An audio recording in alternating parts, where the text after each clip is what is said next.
Hello! It's been a really long time since I've posted here on my YouTube channel, but I wanted to cover this video because it's a really interesting topic, especially relating to quantum networking. My channel is about networking, it's about shadow work. This ties in so perfectly. The question we're going to be answering today, and by the way, this is Andre, my fiance, who I talk about all the time on TikTok. The question we're going to be answering today for you is, what stops people from changing and what stops you from changing? So, Andre, please give us your thoughts, since you are the one who's been doing quantum networking longer, and so you have more experience with this stuff. You were mentored by the guy who taught you. What stops people from changing? Well, there's a few things that stop people from changing. First, it's not accurate to say stops people from changing. It's more accurate to say why they simply don't change. So why is that more accurate? To say stops people from changing assumes that people can change. Okay? And here's what happens. When someone wants to change, what typically, in your experience, let's say someone comes to you and says, I want to change something. Why do they want to change? Actually, I'd like to speak from my own personal experience.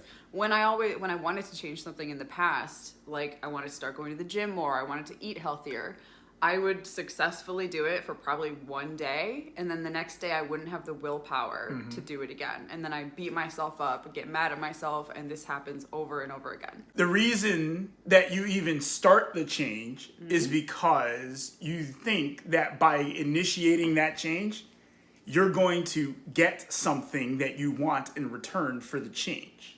Yeah, like being skinnier or more muscular or better looking, whatever it is. Right. There is some type of exchange that goes on between yourself and the activity that you are seeking to do. With expectations. With an expectation, yes. Right? But this actually has little to do with expectations. This has everything to do with the way that we perceive things. Ah, okay. Right? So when we're looking to change something, we're actually exchanging old behavior for new behavior. Oh, right? Yes. But the reason why we don't change is because there's nothing to change. All right? I'll explain what that means. So, for example, you say that you want to go to not you, but anyone. Generally, yeah. They generally say they want to go to the gym, or they want to become someone that can make more money, or whatever the reasoning is, right? That assumes that you are not a person that can either go to the gym or make more money. And you want to become that person. And you want to become that person. Okay. But you're already that person. You just don't recognize that you are. And so what you're doing is you're creating these additional steps for yourself to feel like you earned achieving that thing. So, for example, if you say, I want to work out and I want to get buff, or I want to whatever, right? If you say that, you're saying, well, I'm not strong and I have to become strong. To feel something. To feel something, right? But the thing is, you can already feel like that now, but now you're actually introducing a whole new series of questions. What is strong? How strong is strong? When will you be happy with yourself? When will you be happy with it? What you're actually doing is you're creating a dynamic within yourself that's designed to punish you. Never be satisfied. Right. Yeah. Because you're seeking more and you're seeking more and you're seeking more, and you will not be happy regardless of what you achieve. Okay? This is actually why people can't just simply do not change. Okay? Because there is nothing to change. The only thing that happens when someone has a change is an expansion within that individual. So, for example, they become more able to become aware of different things, right? So, let's say they go to the gym. Well, let's say I go to the gym because I just like going to the gym. Well, just because I like going to the gym means that I would naturally become stronger, right? Because I like going to the gym and I work out, right? Yeah. So I would become stronger just by going to the gym. There's no checkpoint or point where you're like, yes, finally I'm strong enough. Right. It's about the journey. Which Right. I hate that phrase because it's so cliche. Right. But this is explaining it in a different way. Yeah. What you're doing is you're simply doing it for the act of just working out. There's no result attached to that. And so this is where consistency kind of comes in and knocks people on their asses. You just gave an example earlier about how you were like, well, I want to go to the gym, and then the next day you don't have the willpower to go and do it, right?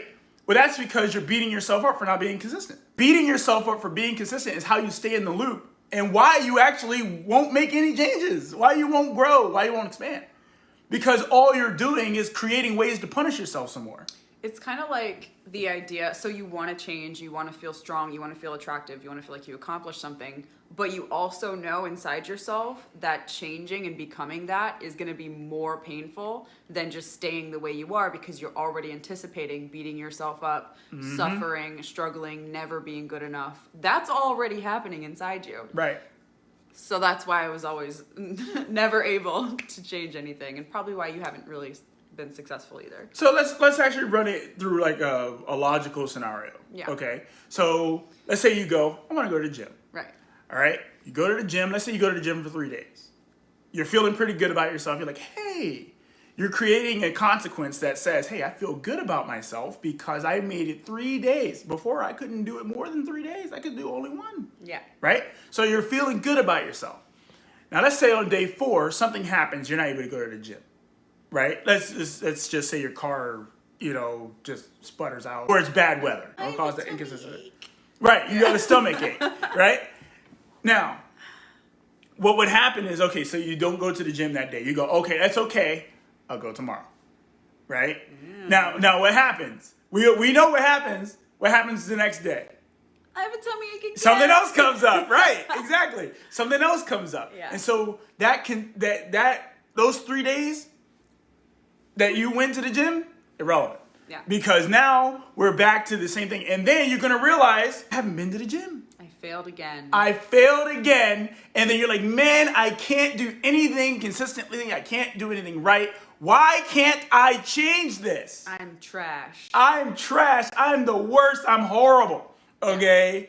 Why is it that other people can do this, but I can't? The reason for that is because, again, the way you're looking at the situation, you're looking at, oh, I have to be consistent in this and another. You're just creating loops to punish yourself.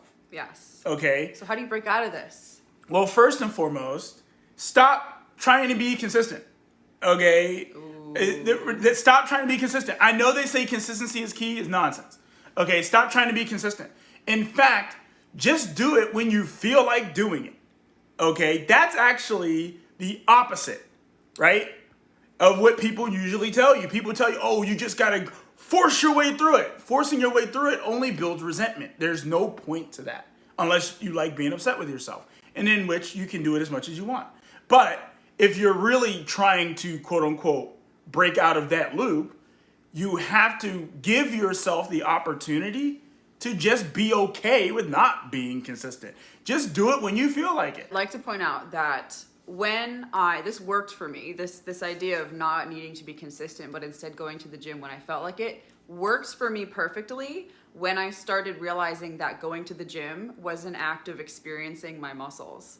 Like experiencing what it's like to have muscles and be Right. strong and do exercises instead of going for the purpose of the result or the outcome.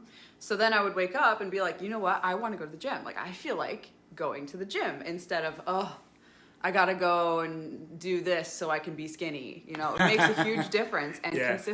consistency literally doesn't matter at that point. Now, I do want to say the one thing about consistency before we go here. Consistency actually happens on its own when you go because you just enjoy going. So you don't have to worry about being consistent because you'll become consistent by simply going when you want instead of forcing yourself to do so. Indeed. Thanks for watching. If you have any questions about this topic, because I know it's super interesting, very unusual advice that we've just given, feel free to comment them below and we will respond to your comments. And we look forward to seeing you next week. I think we're going to be posting a video once every a week, yeah. about quantum networking, which is a really interesting topic. Maybe we should talk about quantum networking next week, since nobody really knows what it is. Thanks for watching. We will see you next time. Don't forget to subscribe and like the video if you enjoyed it. See you later.